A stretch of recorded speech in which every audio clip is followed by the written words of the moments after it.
You know what's wild about the Primarchs? The Emperor of Mankind created 20 demigod sons to lead humanity's conquest of the galaxy. 20 perfect warriors, each one designed for a specific purpose, each one stronger, smarter, and more capable than any normal human could ever hope to be. And then, chaos stole them, scattered them across the galaxy as infants. The Emperor spent decades finding them, reuniting with his sons, giving them command of Space Marine legions. And for a while, it worked. The Great Crusade united humanity, conquered thousands of worlds, pushed back the darkness. But here's the thing about creating 20 perfect beings and giving them the power to shape the galaxy. They don't all agree on what perfect means. Some of the Primarchs were noble, compassionate, everything you'd want in a leader. Others were monsters, brutal, cruel, barely controlled weapons pointed at the Emperor's enemies. And when the Horus Heresy began, when half the Primarchs turned traitor and plunged the galaxy into civil war, it became clear that the Emperor's greatest creation was also his greatest mistake. This is the story of the 20 Primarchs, who they were, what they became, and why some of them are still shaping the galaxy 10,000 years after they should have died. Because in Warhammer 40K, even the dead don't stay buried. And the Primarchs, some of them never really died at all. The Emperor's vision, creating demigods. Okay, so let's start with how the Primarchs were created, because this isn't the Emperor had 20 kids naturally. This is genetic engineering on a scale that makes everything else in the Imperium look primitive. The Emperor took his own genetic material, and he's already superhuman, a psychic being who's lived for tens of thousands of years, and he enhanced it.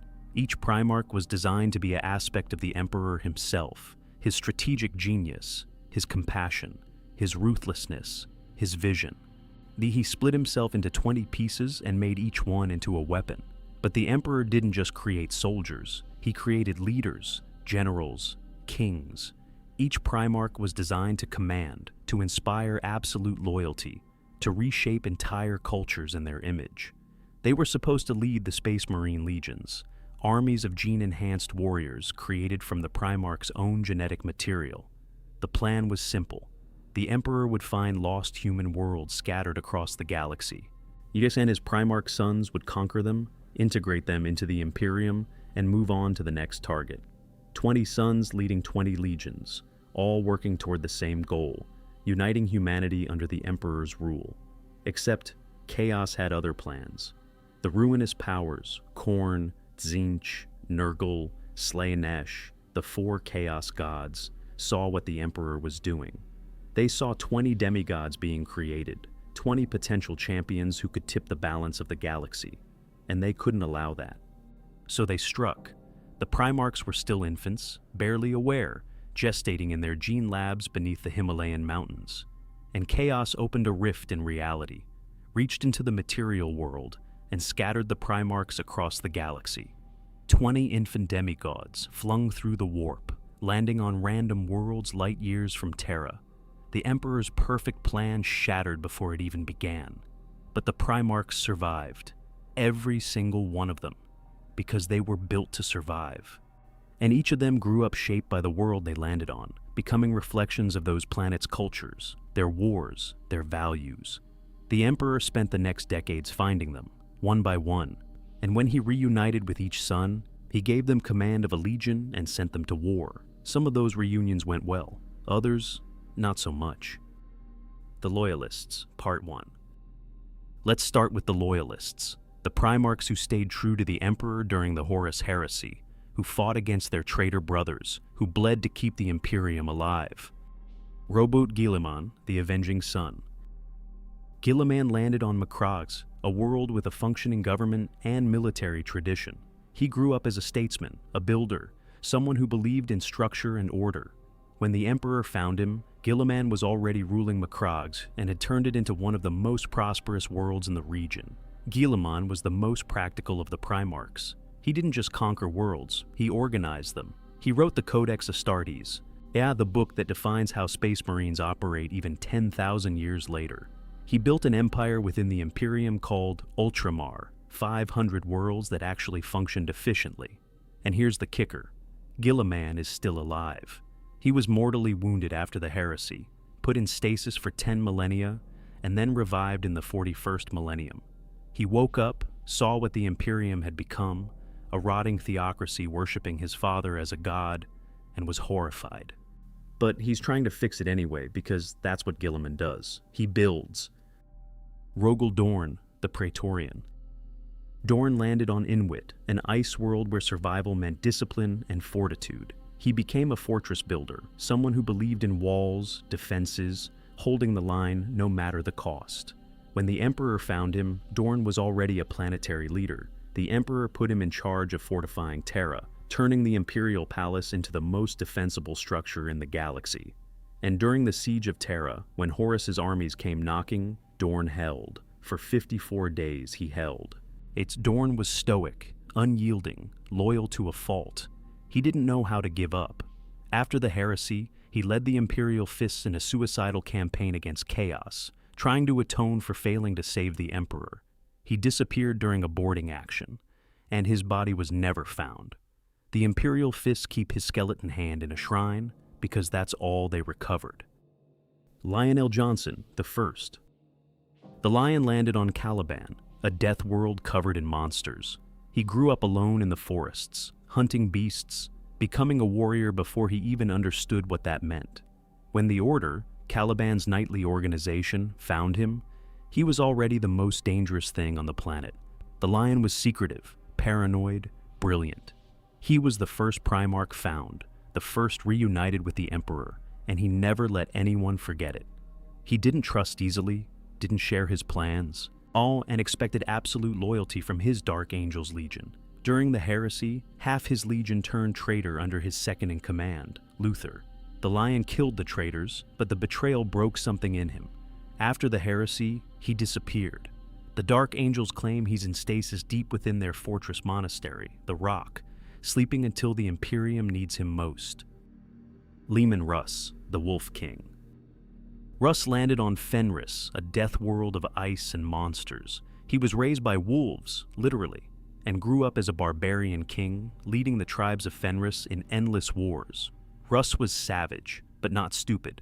He played the part of the Emperor's executioner, the Primarch you sent, when another Primarch needed to be put down. He burned Prospero, the Thousand Sons homeworld, on the Emperor's orders. He regretted it later, but he did his duty. After the heresy, Russ left the Space Wolves and vanished into the warp, hunting traitor Primarchs. He promised to return for the Wolf Time, the final battle when the Imperium needs him most. Sanguinius, the Angel. Sanguinius landed on Baal, a radioactive wasteland. He grew up with wings, a literal angel among the mutated humans struggling to survive. And despite Baal's brutality, Sanguinius became noble, compassionate, beloved. He was the best of them. The most human, the one everyone, even the traitor Primarchs, respected. He could have been Warmaster instead of Horus. Some say he should have been. Sanguinius died during the Siege of Terra, killed by Horus in single combat. But his death weakened Horus just enough for the Emperor to strike the killing blow. Sanguinius saved the Imperium by dying. His sons, the Blood Angels, carry his genetic flaw, the black rage and red thirst, a curse that makes them relive his death and descend into bloodlust. 10,000 years later, they're still trying to honor his legacy while fighting the monster in their blood. The Loyalists, Part 2. Ferrus Manus, the Gorgon. Ferrus landed on Medusa, a harsh volcanic world. He killed a metallic serpent and plunged his hands into molten metal, emerging with living metal hands that could shape and forge anything. He became a craftsman, a builder of weapons, someone who valued strength and endurance. Ferrus was close to Fulgrim, his brother Primarch. They forged weapons for each other as symbols of their bond. But during the Horus heresy, at the Dropsite massacre on Istvan V, Fulgrim killed him, decapitated him in a duel. Ferrus's death broke the Iron Hands Legion. They became cold, emotionless, replacing more and more of themselves with machinery to purge weakness. They think they're honoring him, but really, they're running from grief. Vulcan, the Promethean. Vulcan landed on Nocturne, a volcanic death world. He grew up as a blacksmith, creating weapons and tools for his adopted people. When the Emperor found him, They competed in a crafting contest. Vulcan lost, but the Emperor was impressed.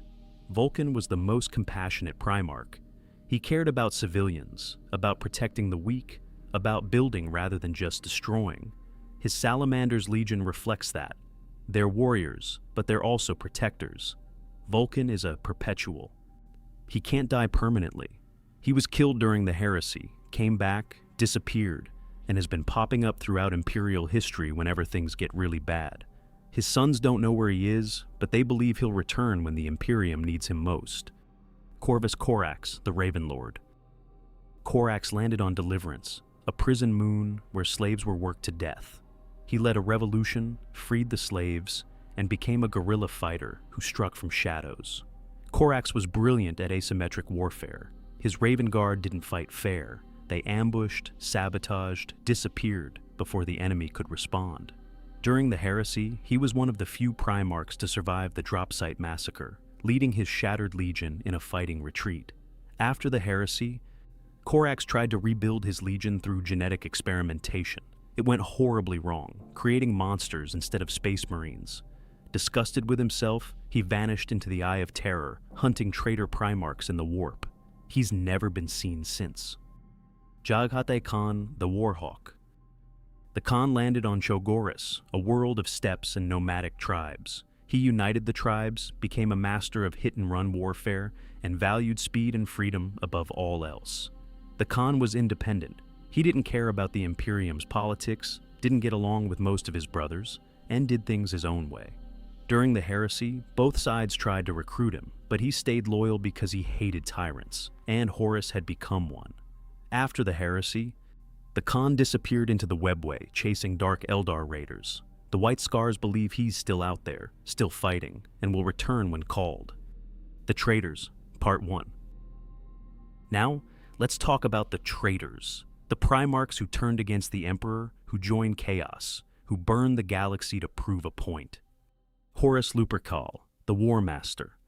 Horus was the Emperor's favorite, the first Primarch found after the scattering, the most charismatic, the one everyone loved. The Emperor made him Warmaster, gave him command of the Great Crusade, trusted him to lead his brothers. And Horus fell. Not quickly, slowly.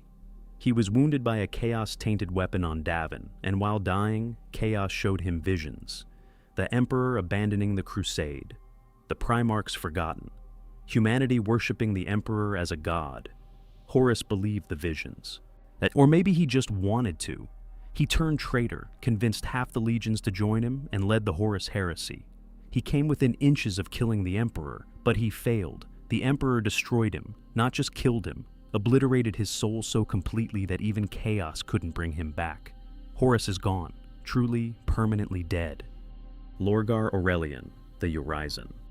Lorgar landed on Kolkis, a world steeped in religion. He grew up worshipping the old gods, became a preacher, a prophet. When the Emperor found him, Lorgar transferred his worship to the Emperor himself. The Emperor hated it, told Lorgar to stop worshipping him, to focus on conquest. When Lorgar didn't listen, the Emperor ordered the Ultramarines to destroy Monarchia, the Word-Bearer's holy city, and forced Lorgar to kneel in the ashes. Lorgar was shattered. If the Emperor wasn't a god, what was worth worshipping? And then Chaos whispered the answer, us. Lorgar became the first Primarch to turn to Chaos, worshipping the ruinous powers as the true gods. He corrupted Horus, orchestrated the heresy, and turned the galaxy into a war zone in the name of religion. After the heresy, Lorgar retreated to his demon world and has been meditating for 10,000 years. He's still alive, still serving chaos, still waiting for the right moment to return. Angron, the Red Angel. Angron landed on New Syria, a world where slaves fought as gladiators for entertainment. He had the butcher's nails implanted in his brain, cybernetic implants that turn pain into pleasure and replace emotion with rage. Angron led a slave revolt. It failed. His comrades died, and the Emperor arrived, teleported Angron away to safety, and left his fellow slaves to be slaughtered. Angron never forgave him. He became the Emperor's attack dog, barely controlled, filled with rage that never stopped. When Horus offered him a chance to burn the Imperium, Angron said yes immediately. During the heresy, Angron ascended to become a demon prince of Khorne. He's immortal now, a creature of pure rage, leading his world eaters in endless slaughter. He's still out there, still killing 10,000 years later. Fulgrim, the Phoenician. Fulgrim landed on Chemos, a dying industrial world. He saved it through sheer brilliance, turning a failing civilization into a thriving one. He became obsessed with perfection, doing everything flawlessly. That obsession was his downfall. Fulgrim found a demon-possessed sword on a Xenos world. The sword corrupted him, slowly, feeding his pride and desire for perfection until he believed chaos could make him perfect. Fulgrim killed Ferrus Manus, his closest brother. During the drop site massacre, the demon in the sword took full control, and Fulgrim ascended as a demon prince of Slaanesh. He's still alive, still pursuing twisted perfection, still leading the Emperor's children in raids across the galaxy. The Traitors, Part 2. Mortarion, the Pale King. Mortarion landed on Barbarous, a world covered in toxic fog ruled by Xenos overlords. He grew up in the poison, became immune to toxins, led a rebellion against the overlords. The Emperor arrived and offered to help. Mortarion refused. He'd free Barbarous himself. But when he tried to kill the final overlord, he failed. The Emperor had to save him. Mortarion hated being saved, hated owing the Emperor. When Horus turned traitor, Mortarion joined him, and convinced the Emperor was a tyrant who had to be stopped. During the heresy, Mortarion was corrupted by Nurgle. He became a demon prince, the Pale King, leading the Death Guard and spreading plagues across the galaxy. He's one of the most active Traitor Primarchs in the 41st millennium, launching invasions and spreading Nurgle's rot. Perturabo, the Lord of Iron. Perturabo landed on Olympia, a world of city-states and constant warfare. He became a siege master, a builder of fortifications, someone who valued function over form. But Perturabo was bitter. He always got the worst assignments, grinding siege warfare, thankless campaigns, garrison duty. While other Primarchs got glory, Perturabo got sent to die in trenches. When Horus turned traitor, Perturabo saw an opportunity. He joined Chaos not out of belief, but out of spite. He wanted to tear down everything the Emperor built. After the heresy, Perturabo became a demon prince of Chaos, undivided. He's still out there, still building fortresses, still bitter about never getting the recognition he thought he deserved. Konrad Kurz, the Night Haunter. Kurz landed on Nostramo, a crime-ridden hell world. He grew up in the darkness, became a vigilante who ruled through terror. He'd flay criminals alive and hang their bodies as warnings. Kurz believed in justice through fear. He thought if people were terrified enough, they'd behave. The Emperor found him, gave him the Night Lord's Legion, and Kurz turned them into terror weapons. But Kurz was also insane. He had visions of the future, visions of his own death, all visions of the Imperium's corruption. He became convinced that everything was pointless, that the Imperium was already doomed. During the heresy, Kurz didn't fight for chaos. He fought because he wanted to prove the Emperor was a hypocrite. After the heresy, he let himself be assassinated, accepting his death as proof that fate couldn't be changed. He's dead. One of the few Primarchs who's actually permanently dead. Magnus the Red, the Crimson King. Magnus landed on Prospero, a world of scholars and psychers. He became the most powerful psycher among the Primarchs, obsessed with knowledge and understanding the warp. The Emperor warned him not to use sorcery. Magnus ignored him. When Horus turned traitor, Magnus tried to warn the Emperor by sending a psychic message, but in doing so, he accidentally shattered the Emperor's webway project and let demons flood into the Imperial Palace. The Emperor was furious. He sent Leman Russ to arrest Magnus, but Horus, already a traitor, changed the orders to kill Magnus instead. Russ burned Prospero. The Thousand Sons were nearly wiped out. Magnus had no choice. He turned to Chaos, specifically Tzeentch, to save what remained of his legion. He became a demon prince and now leads the Thousand Sons in raids from the planet of sorcerers. Alpharius Omegon, the Hydra. Alpharius Omegon were twins. Two Primarchs, not one. They led the Alpha Legion together. and nobody outside the Legion knew there were two of them. The Alpha Legion specialized in infiltration, deception, and misdirection. They'd impersonate enemies, spread misinformation, win wars without ever fighting battles. Did they turn traitor? Maybe. The Alpha Legion claims they're still loyal, that their betrayal was a ruse to infiltrate chaos and destroy it from within. But nobody knows for sure. Not even the Alpha Legion seems to know anymore. Alfarius, or Almagon, was reportedly killed by Rogal Dorn. But with the Alpha Legion, death doesn't mean much. They're still operating in the 41st millennium, still playing both sides, still impossible to trust. The Lost Primarchs, the 2nd and 11th. And then there are the two we don't talk about, the 2nd and 11th Primarchs. Their names have been expunged from Imperial records, their legions were dissolved, their space marines absorbed into other legions. Nobody knows what they did, why they were erased, or what happened to them. There are theories. Maybe they turned traitor before Horus, and the Emperor covered it up. Maybe they were corrupted by Xenos. Maybe they committed crimes so heinous that even speaking their names was forbidden. The other Primarchs know, Guilliman, Dorn, Lorgar. They all know what happened to the 2nd and 11th, but they've been ordered never to speak of it. And in 10,000 years, none of them have broken that silence. The Lost Primarchs are a wound in the Imperium's history, a reminder that even the Emperor's perfect creations could fail so catastrophically that they had to be erased from existence. The Primarchs in the 41st millennium, who's still out there? 10,000 years after the Horus heresy, where are the Primarchs now? Because some of them are still out there, still fighting, still shaping the galaxy, and some of them, nobody knows. Let's start with the ones we know are active. Guilliman came back. He was in stasis for 10 millennia, trapped in a healing coma after being mortally wounded, and then, in the 41st millennium, he woke up. He saw what the Imperium had become, a theocratic nightmare that worships his father as a god, and he was horrified. But he's trying to fix it anyway. He's leading the Imperium, reorganizing the military, trying to push back chaos. He's the only Loyalist Primarch who's confirmed active and fighting for humanity. Then there are the Demon Princes, the Traitor Primarchs who ascended to immortality by serving chaos. Mortarion is out there, leading the Death Guard. It's spreading Nurgle's plagues across the galaxy. He launched a massive invasion of Ultramar, Guilliman's own realm, and the two brothers fought each other for the first time in 10,000 years. Magnus the Red is still active too. He leads the Thousand Sons from the planet of sorcerers, deep in the warp.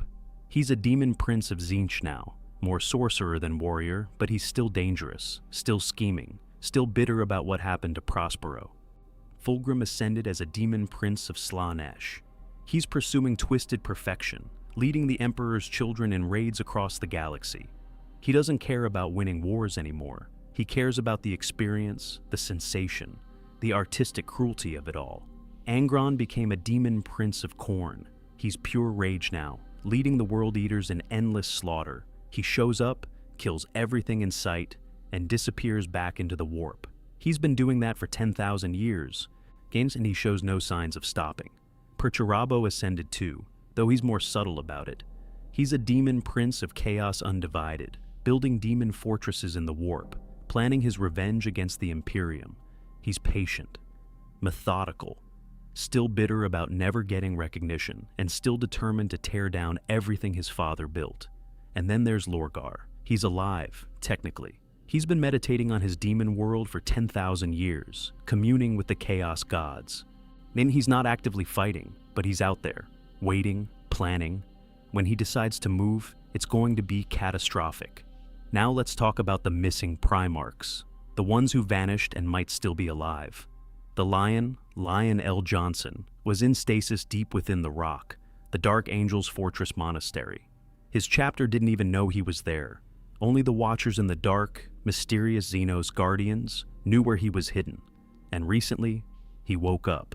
And the Lion is back in the 41st millennium, and he's not happy about what he's seeing. He's out there now, fighting in the shadows, doing what he does best, hunting the fallen, the traitors from his own legion.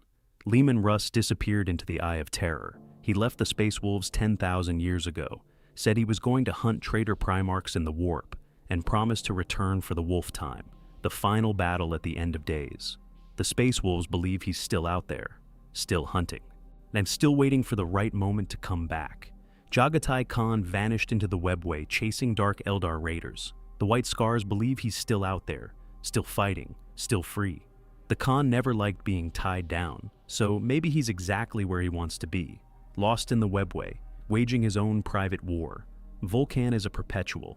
He can't die. He was killed during the heresy, came back, and has been appearing and disappearing throughout Imperial history.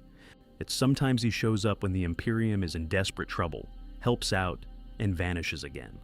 The Salamanders believe he's out there, watching over humanity, and will return when the Imperium needs him most. Corvus Corax disappeared into the Eye of Terror after the heresy. He was hunting Traitor Primarchs, trying to atone for the genetic experiments that went wrong. There are reports, unconfirmed reports, of a massive shadow creature in the warp, stalking and killing word-bearers. If that's Corax, he's changed, mutated into something else. But he might still be out there. Now the dead ones. Horus is gone. Truly, completely gone. The Emperor didn't just kill him. He obliterated Horus's soul so thoroughly that even chaos couldn't bring him back. Horus Lupercal, the Warmaster, the favored son, doesn't exist anymore. Sanguinius died on the Vengeful Spirit, killed by Horus during the Siege of Terra. He's gone. But his death weakened Horus just enough for the Emperor to win. That Sanguinius sacrificed himself to save his father, and the Blood Angels have spent 10,000 years trying to live up to that legacy. Ferrus Manus was killed by Fulgrim at the Drop Site Massacre, decapitated, gone. The Iron Hands have never recovered. Conrad Kurz let himself be assassinated after the heresy. He believed in fate, believed his death was inevitable, and when the assassin came for him, he didn't resist. He's dead. Rogal Dorn's fate is unclear, and he led the Imperial Fists on a suicidal campaign called the Iron Cage, fighting the Iron Warriors. The Fists recovered his hand, just his hand, from the battlefield. That's all they found. The Imperial Fists keep it in a shrine. Is he dead? Probably. But his body was never recovered, so there's always a chance. And then there's Alfarius Omegon, the twin Primarchs of the Alpha Legion. Rogal Dorn reportedly killed Alfarius during the heresy. But was it Alfarius or Omegon? And if one died, Jans, is the other still alive? With the Alpha Legion, you never know. They're still operating in the 41st millennium, still lying, still impossible to trust. So, let's count them up. Out of 20 Primarchs, we've got 7 confirmed demon princes serving chaos. 1 Loyalist Primarch actively leading the Imperium. 1 Loyalist recently awakened and fighting in the shadows. 5 missing, possibly still alive. 4 confirmed dead. And 2 expunged from history entirely. The Primarchs aren't done with the galaxy, not by a long shot. Some are trying to save it, some are trying to destroy it, and some are just waiting, biding their time until the moment is right to return. The Emperor's sons are still out there, and the galaxy hasn't seen the last of them. The Primarchs' legacy, what they left behind. The Primarchs didn't just lead legions, they created cultures. Each legion reflected their Primarch's personality, values, and methods. And when the legions were broken up after the heresy, when Guilliman's Codex Astartes split them into chapters, those cultures persisted. The Ultramarines are still organized, practical, and by the book. The Space Wolves are still savage warriors with a Viking aesthetic. The Blood Angels still struggle with the rage inherited from Sanguinius. The Imperial Fists still build fortresses and refuse to retreat. The Traitor Legions kept their Primarch's influence too. The World Eaters are still berserk butchers. The Thousand Sons are still obsessed with sorcery. The Emperor's children still pursue twisted perfection. The Primarch's gene seed, the genetic material that creates Space Marines, carries their strengths and their flaws. The Blood Angels get Sanguinius's nobility and his rage. The Space Wolves get Russ's ferocity and instability. So the Raven Guard get Corax's stealth skills and fragile gene seed that sometimes fails. Every Space Marine is, in a sense, a son of their Primarch. They inherit his traits, his personality, his strengths and weaknesses. And that means the Primarchs are still shaping the Imperium, even the ones who've been dead for 10 millennia. The Emperor created 20 sons to lead humanity. Half of them betrayed him. Most are dead or damned, but their legacy endures. In every Space Marine chapter, in every battle fought in the Emperor's name, the Primarchs' influence persists. They were supposed to be humanity's salvation. Instead, they became its greatest tragedy, and the galaxy is still living with the consequences. Demigods and their failures. So, that's the Primarchs, 20 sons of the Emperor, 20 demigods designed to conquer the galaxy and unite humanity under one banner. Half of them turned traitor. Most are dead, missing, or corrupted by chaos. One is trying to fix the Imperium while struggling with the realization that his father is worshipped as a god, and two were so catastrophically flawed they were erased from history entirely. The Primarchs were supposed to be perfect, but perfection is a lie.